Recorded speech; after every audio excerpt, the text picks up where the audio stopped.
There's no doubt that I want to get back into doing some burnouts and brodies and, well, fun shit.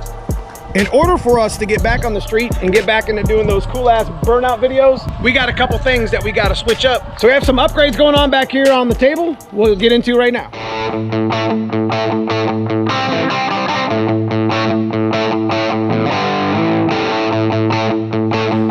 We've been working pretty hard here lately on the channel. Last couple of weeks, we've been hitting pretty hard on axle parts. So you guys know we built a budget 400 horsepower rear axle that we actually put in the black car temporarily. But we're not gonna go out there and do burnouts and brodies with a C-clipped 28 spline stock axle, right?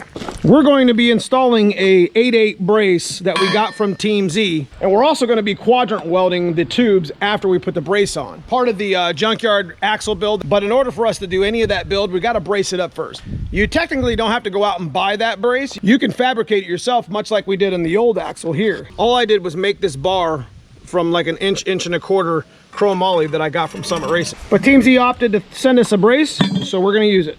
So these are the old 31 spline Mosier axle that we had with the C-clip eliminator that we used to run in the old axle. And these are the junkyard 31 spline axles that we pulled from an Explorer that we're considering putting in this new axle as a budget option for those here on the channel. On our old axle, bent and twisted. Now we could probably put it in a setup and straighten it out, but that's not gonna work anymore. If you can take anything from the channel, I made the mistake of putting the bar on and bracing the housing and the tubes. I didn't at least quadrant weld the tubes where they're pressed in at. And that's a classic mistake when you're putting a 8/8 together that you plan on making some power. Even if you're considering just doing a rebuild on your axle, that's something that you should probably get done. It's essential to keep your axle straight and keep it from getting bent up. So we decided to start over with this new axle housing that came out of a bone stock foxbody that had 273 gears in it. So it's a perfect replacement to start with, as it probably doesn't have a whole lot of bending and tweaking in it. So let's get started. Let's get these surfaces ground down and get this bar fit up so I can get it welded on. First things you should do when you're upgrading your axle, get the tubes welded, get a brace bar, even if you have to make it yourself on a budget.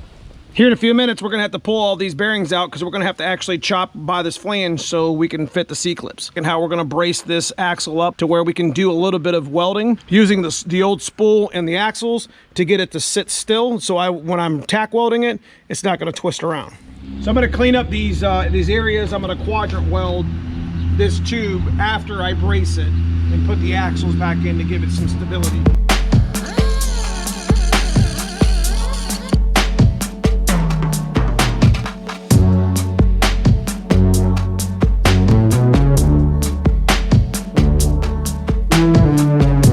We got some of the differential ground down to where we kind of want it. We got to do just a little bit of trimming.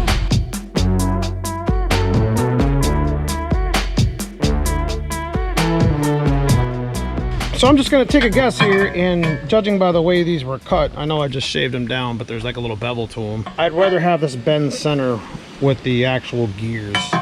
See, like it's supposed to be not centered on the actual housing, but it's centered with the actual gear. But I don't think it really matters, to be honest with you. I can center up the gusset. See that? It's nice and perfect. I can center up the gusset right in line with the gears, with where the load's coming in at. We'll get these areas cleaned up, tack weld here, here, and here, make something for this gusset. But before we do any welding at all, we're gonna actually pop these bearings out and we're gonna chop these ends and reinstall the old 31 spline C-clip axles with the old spool to give us some stability. So when we start welding, at least I know having the parts inside the axle will definitely give it some stability. All right, got this one out. We're gonna be cutting these tubes. Eventually we're gonna be cleaning out the axle all the way around, but for C-clip eliminators, you gotta remove these. We used to drag race the black car quite a bit back in the years ago. We were always pretty successful with the car. Decided to give it a break and make a street car out of it for the most part. But how our spool works is it doesn't have any spider gears inside, so it just spins one way.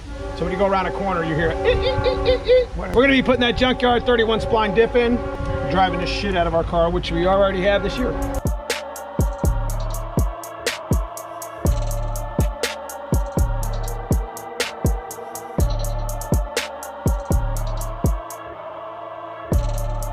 So So what this is actually gonna do is I'm gonna stick a couple axles in after I chop the ends. It's gonna be a pretty nice little tight fit to keep it stable. Plus, we're gonna put the bottom brace on first to weld here, here, and here. I think it's a pretty good setup. I think we're gonna be just fine here. You have to cut your axles to about 1/8 of an inch or whatever back to the flange, because you no longer use an outer bearing. C-clips get pressed onto the actual axles here, and then those now become your C-clip and your bearing.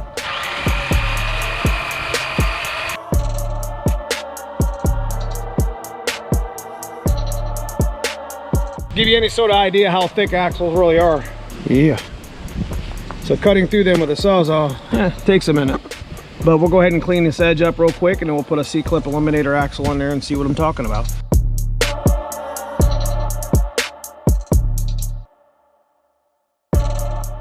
Okay, so I'm gonna test my theory real quick with this axle, see how long it actually is. So I'm thinking with the junkyard axle that we're trying to actually do here, that if you ran a cheap spool, that you could literally, maybe is it too long? I don't know. Maybe if we just chop the C-clip off the one end and you ran like a C-clip eliminator. Junkyard budget axles, I don't know. With a spool, it's different. We're trying to do it with a differential, but we'll get into that in another video. I just wanted to slide it in there and check it out.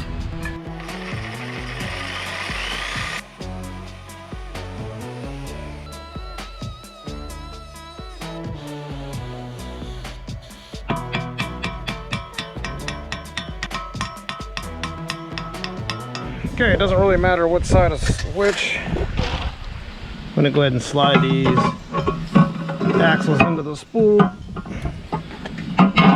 and go bolt them up real quick. Now we're only gonna throw a couple bolts in here because again, we're just using this axle for stability. There's usually a brake backing plate here that goes in here in the middle. So we might have to adjust this axle a little bit for the C-clips. Yeah, perfect.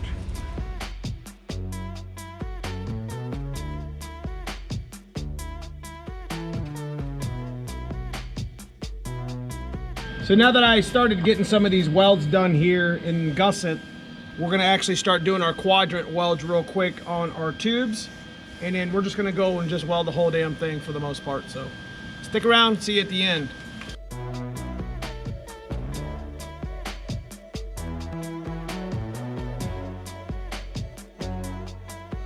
Okay, I'm definitely not a master welder here, but we didn't do too bad. But we got the brace on where we want it, tied in nice here in the lower and in the mild steel tube here.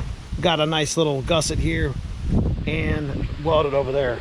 So MIG welds probably aren't the best for the housing and carrier. Should probably have it all TIG, but this was MIG years ago and it never bent and never had an issue. So I'm not super worried about it, just in case I don't make that same mistake I did last time and just kind of skimp out on doing it now and then have to deal with it later with a bent-ass axle. All right, guys, that's pretty much all I got for the video.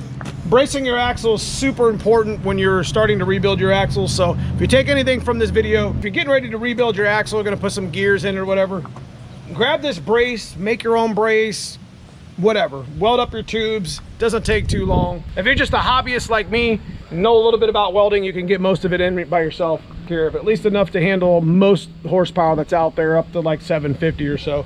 You start getting above 1,000, you're gonna start thinking about a 9-inch rear end. There's a reason why people go that way.